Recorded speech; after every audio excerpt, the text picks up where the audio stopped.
All right, everybody, welcome back to my channel. And today I wanted to have a discussion with you guys about something that's been on my mind for a while now. And it's something that happened in chapter 15 of Boruto 2 Blue Vortex. And I've been wanting to discuss it for a while now because I haven't really seen many people talk about this aspect of the chapter, even back when it first got released. Usually that's when the discussion is high for anything that honestly happens in the chapter. And while I've seen people talk a lot about pretty much everything else in this chapter, including some of the stuff that happens around this specific thing that, happened that I would like to talk about in this video, for some reason, I don't see enough people talk about this and what its implications could be and what it could possibly lead to in the future. And obviously, if you saw the thumbnail, if you saw the title of this video, you already know what it is that I'm probably going to talk about, or no, you know what it is that I'm going to talk about. Obviously, otherwise it wouldn't be, in the title of this video. But I'm going to go ahead and talk about this here, and I'm just going to give you guys my thoughts on it, and just to hopefully get the discussion going. Because again, I don't really see many people talk about it, and I don't know. Maybe there's a reason why a lot of people aren't discussing it. Maybe because they're just not interested, or maybe people just didn't notice it, or maybe it didn't really register for them because of everything else that happened in the chapter that's just stood out to them a lot more. But before we do talk about it, please guys, if you enjoy these types of videos, let me know about them in the comment section down below, because I really do feel like doing more of these types of videos where I get to just talk to you guys, and I get to just give you guys my thoughts off the top of my head. And it feels, obviously, to me, just a little bit more natural than the other types of videos that I usually do, where I will usually write down my thoughts, or I'll script them to make it a bit more structured, a bit more I guess easier to record when you have actually everything that you want to say pretty much written down in front of you. But for me, this just has always been a little bit more, I guess I would say, well, not necessarily easier, but just more interesting for me, where I get to just hit record, and I get to just give you guys my thoughts as they come to me, just right off the top of my head. And like I said, let me know if you'd be more interested in these types of videos. Obviously, you can let me know by liking the video, subscribing, and please guys, comments. Okay, that's what I would like from you guys the most. Just comment down below whatever your thoughts are about what we discuss here in this video. And if you do want more of these types of videos, let me know about them. If there are topics about what happens in the Boruto, manga that you would like me to discuss, if you'd like my thoughts on, just let me know about them in the comment section down below, and let me know, what it is specifically, and let me know which chapter it happens in, and I will, make a video about them. Or if it's something that interests me, and it's something that I do think is worthy of discussion, I will of course make a video about them. Anyway, so like I said, in the title, if you saw the title of the video, you already know what it is that I want to talk about. So in chapter 15, right, we had this moment where we see the aftermath of Ryu's birth, right? And then immediately after he gets created from the thorn soul bulb that was created from Shinki, the first thing that he does is pretty much yank code right out of wherever it is that he was watching them from. And then immediately he's basically, presenting them to the other awakened Shinjuu. And that's when we get the discussion between Code and Jura about what exactly is going on. What's the plan for the awakened Shinjuu? Or what's the awakened Shinjuu's plan? What's Jura's plan? Why haven't they, gone after Boruto or Kawaki to create the chakra fruit? Because Code still has it in his mind that they are just, a mindless beast that's just meant to absorb Otsutsuki and grow a chakra fruit, because he still, it still hasn't registered in his head that they're not the same as they were before. And it's mostly because of him, because of his interference, that they even exist in the first place. And it still hasn't really registered in his mind that, this is what's going on right now. And then of course, Jura basically goes on to essentially piss Code off by saying that, he's even considering, or at least he's asking the question of what would happen if he or any of the awakened Shinjuu were to eat the chakra fruit. Like, what would happen? Which is an interesting question, because we also don't know what would happen. And that's obviously probably something that's worthy of, its own video. Probably something that I'll discuss in another video like this. But for now, let's just stay focused on, what we're here to talk about in this video. So that's when, Code tries to attack Jura and of course gets his arm blown off, or not technically his arm, it's his hand, his right hand specifically. Like the rest of his arm is still there. It's just from the wrist down, his is basically gone. And, obviously that happens. And then what I want to talk about happens almost immediately after that. So maybe that does explain why a lot of people kind of just glossed over what it is that we want to talk about right now and what it could potentially lead to. So I do understand, to some extent why a lot of people don't really talk about this.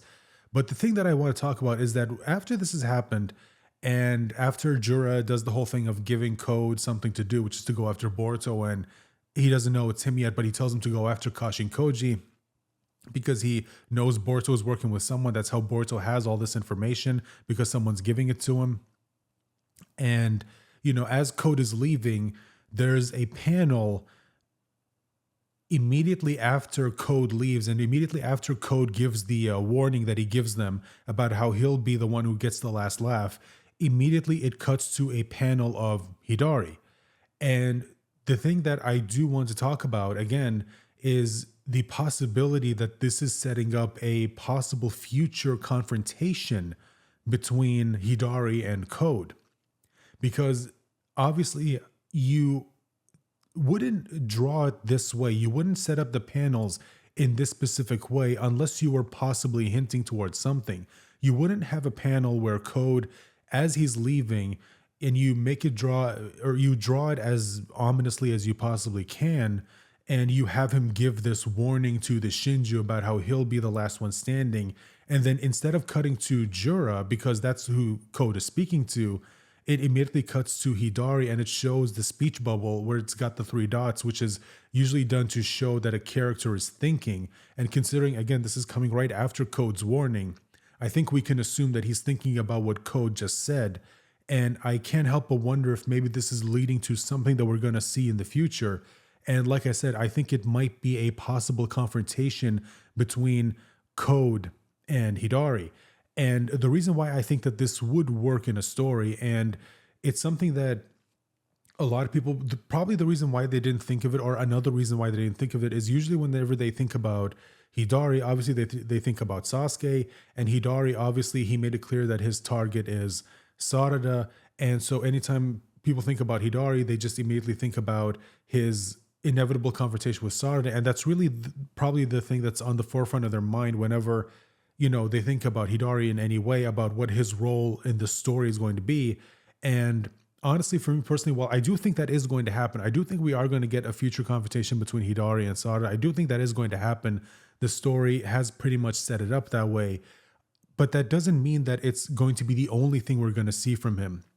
I do think that we are going to see something between Hidari and Code. And another reason for why I think this is going to happen, other than just how the page was set up in the chapter, is that if you think about it, there is a sort of thematic reason why this actually makes sense. Because think about this real quick, right?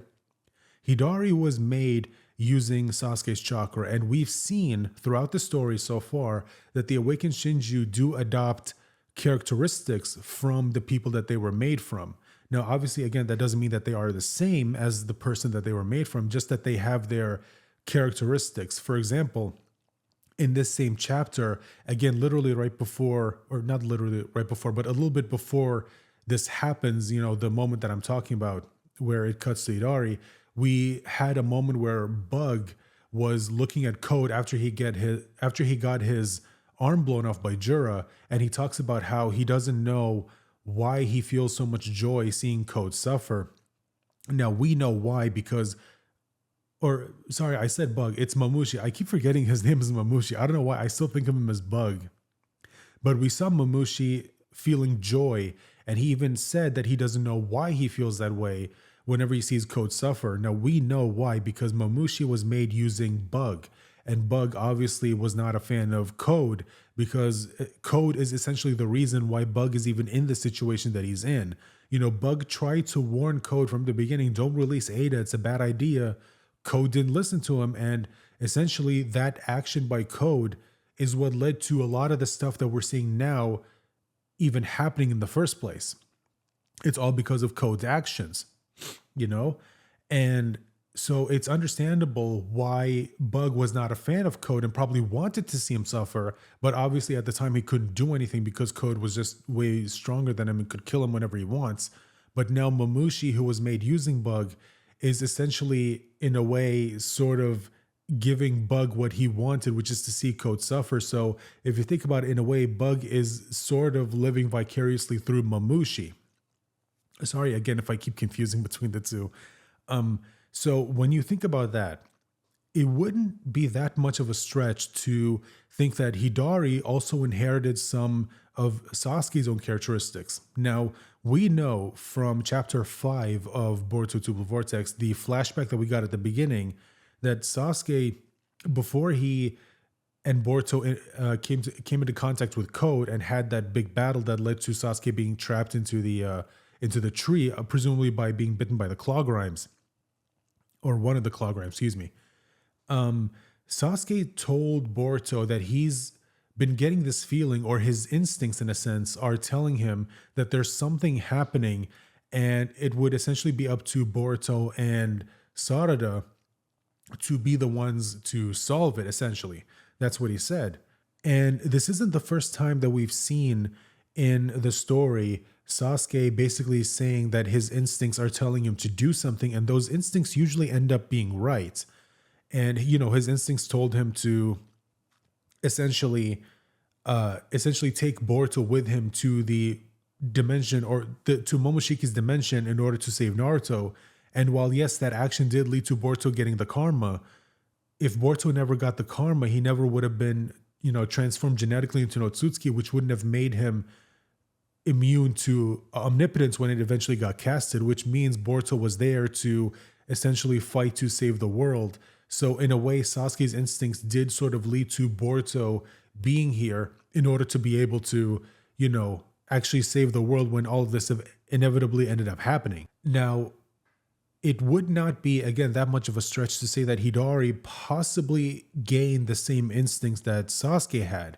So when you have when you have Code saying what he's saying, and then you have Hidari looking at him the way that he is on the chapter, in the panel that he's actually in, it would not, again, be that much of a stretch to say that Hidari is possibly thinking that, hey, maybe we shouldn't just dismiss Code just like that. Because if you see the other Awakened Shinjuu, they're just looking at Code and they're just completely dismissing him.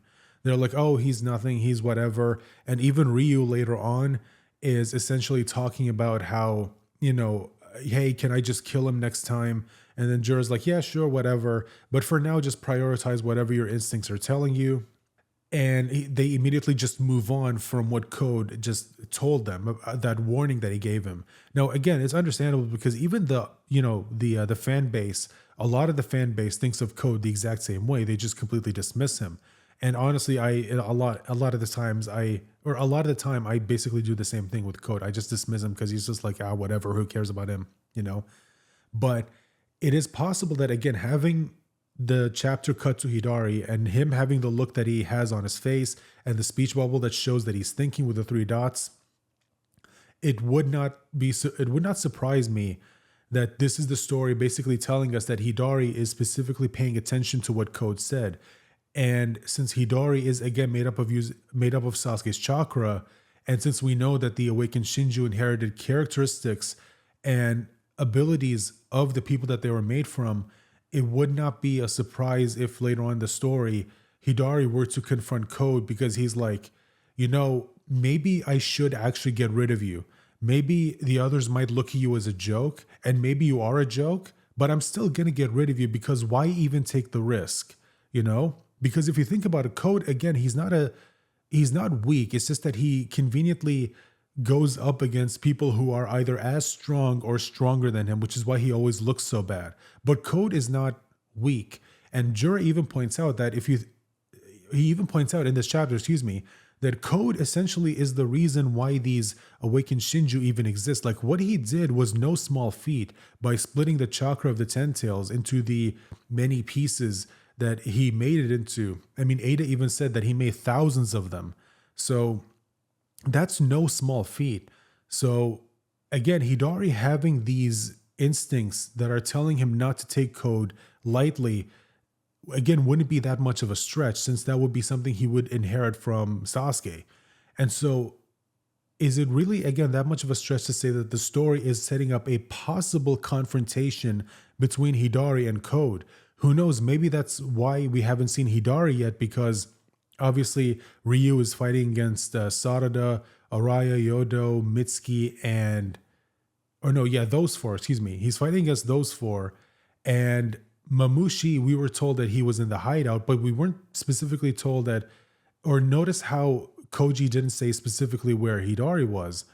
And we know that Jura is in the village and he's reading his books. You know, he's making use of his library card. And Matsuri is having a terrible 5-second speed date with Konohamaru that it looks like it's about to end, you know, terribly for him, you know, especially with those like wooden spikes that she created out of the claw mark cloak that she had, which is actually, you know, kind of really cool when you think about it. And yet, and again, Hidari is the only one whom we still have no idea where he is. Like, it's like the story is specifically making sure not to mention him because there's probably something going on with him later on that they don't want to reveal to us just yet. So, yeah, anyway, I just wanted to sort of give my, you know, thoughts about this to you guys. Because like I said, I don't see many people talking about this. I don't know why.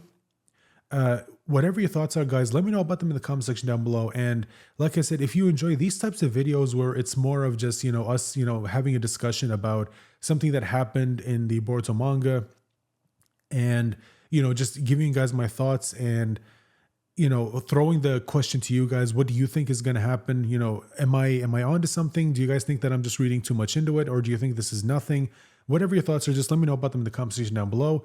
And if you enjoy this video, and like I said, if you want me to make more of these, don't just comment, guys. Like the video, share the video, subscribe if you're new, and make sure to click the bell icon. That way you're notified whenever I post a new video. And with all that said and out of the way, I'm going to go ahead and I'm going to let you guys go.